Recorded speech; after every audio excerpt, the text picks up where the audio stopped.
அருட்பெரும் ஜோதி அருட்பெரும் ஜோதி தனிப்பெரும் கருணை அருட்பெரும் ஜோதி.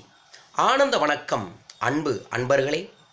உங்கள் வாழ்வில் அன்பும் ஆரோக்கியமும் சகல ஐஸ்வர்யங்களும் நிறைந்திருக்கட்டும், நிலைத்திருக்கட்டும். வாழ்க பணமுடன். பல்வேறு விதமான சக்திமிக்க நிகழ்வுகளை பற்றியும் சக்திமிக்க வாழ்வியல் முறைகளை பற்றியும் பகிர்ந்து கொண்டு வருகின்றோம். இந்த பகிர்தலில் இன்று நம் வாழ்வில் இருக்கக்கூடிய அனைத்து தோஷங்களையும் போக்கக்கூடிய ஒரு நாள் பிரதோஷம். பிரதோஷம். அந்த நாளில் நாம் எவ்வாறு சிவனை வழிபட வேண்டும் என்ற பதிவே இந்த பதிவு. மிகவும் சக்தி வாய்ந்த பிரதோஷத்தன்று நீங்கள் விரதம் இருந்தால் உங்கள் வாழ்வில் நினைத்த காரியங்கள் கைகூடும். தடைப்பட்ட காரியங்கள் தடை விலகும். வாழ்வில் நல் மாற்றத்தை இந்த சிவன் ஏற்படுத்துவார். இதில் நிறைய பேர்த்துக்கு ஒரு டவுட் இருக்குது. பிரதோஷம் போனால் அது வாழ்க்கையில் ரொம்ப சோகமான உணர்வாக இருக்கும், எல்லா வேலையும் தள்ளி போயிட்டே இருக்கும். சிவன் என்பவர் முக்திக்கான கடவுள் என்று நினைக்கின்றார்கள். கண்டிப்பாக சிவன் முக்திக்கான கடவுள்தான். சிவன் நமக்கு சொல்வது என்ன சொல்கிறார் என்றால், நீயும் சிவனே நானும் சிவனே, நீயும் ஒரு நாள் சிவன் ஆக முடியும் என்பதைத்தான் குறிக்கின்றார். ஆனால் நாம் என்ன எண்ணங்களோடு கோயிலுக்கு செல்கின்றோமோ அந்த எண்ணங்கள் படியே நமது வழிபாடுகளும் நமது பரிகாரங்களும் அமையும். சிவன் கோயிலுக்கு நீங்கள் சிவனை கும்பிட்டாலும் உங்கள் எண்ணம் போல்தான் உங்கள் வாழ்வும் அமையும். உங்கள் எண்ணத்தை என்ன நினைப்பில் வைத்துக்கொண்டு கோயில்களில் இருக்கிறீர்களோ அந்த எண்ணம் போலவே வாழ்வு அமையும். இந்த பிரதோஷத்து அன்று நீங்கள் எவ்வாறு விரதம் இருக்க வேண்டும் என்ற பதிவுதான் இந்த பதிவு. பிரதோஷத்தன்று காலை சூரியன் உதிக்கிறதற்கு முன்னாடி நீங்கள் கண் விழித்து தலைக்கு நீராடி, அன்று காலையில் நீங்கள் வில்வத்தையும் நீரையும் ஒரு சொம்பில் அல்லது ஒரு கும்பத்தில் வீட்டில் வைத்து அந்த வில்வ நீரை முதலில் குடித்துவிட்டு அன்று முழுவதும் உபவாசம், அதாவது உணவு எடுக்காமல் விரதம் இருக்க வேண்டும். முடிந்தவரை 3 நேரமும், முடியாதவர்கள் 2 நேரம் விரதம் இருக்கலாம். முக்கியமாக மதிய நேரத்தில் பகலில் தூங்கக்கூடாது. 4:30 6:30 மணி வரைக்கும் நடைபெறக்கூடிய உன்னதமான நேரம்தான் இந்த பிரதோஷமே. அந்த பிரதோஷத்தன்று நாம் கோயில்களில் சென்று 5 எழுத்து சிவனெழுத்தான ஓம் நம சிவாயா என்கின்ற மந்திரத்தை உள்ளம் உருகி ஊன் உருகி உயிர் உருகி மந்திரிக்க வேண்டும்.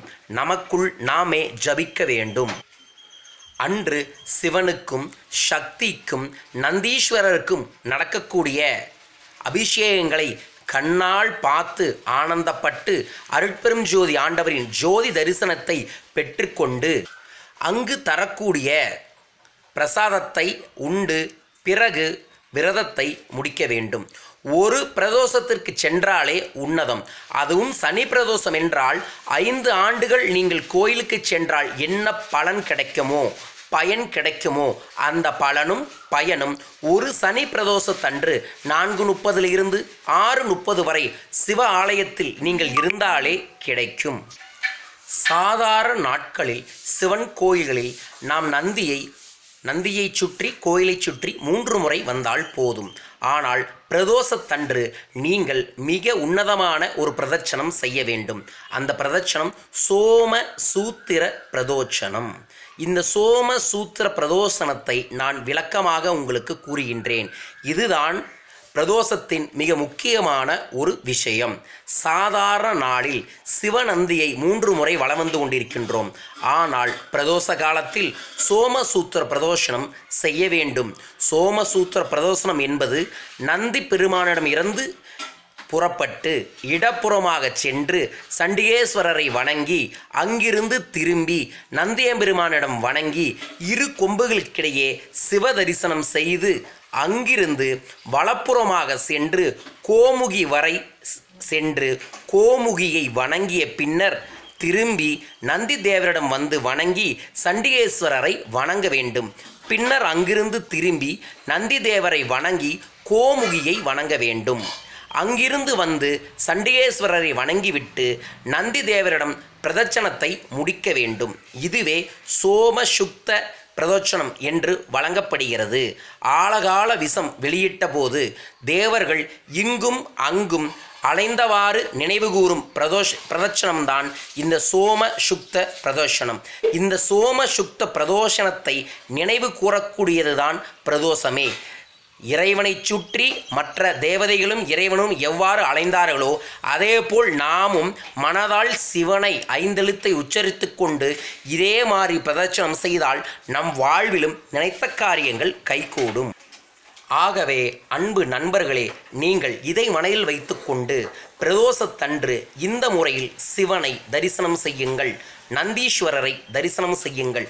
சிவனும் சக்தியும் நந்தீஸ்வரரும் உன்னதமாக காட்சியளிக்கக்கூடிய இந்த சனி பிரதோஷத்தன்று இந்த பதிவை நான் பதிவிடுவதில் எனக்கு மிக்க மகிழ்ச்சி.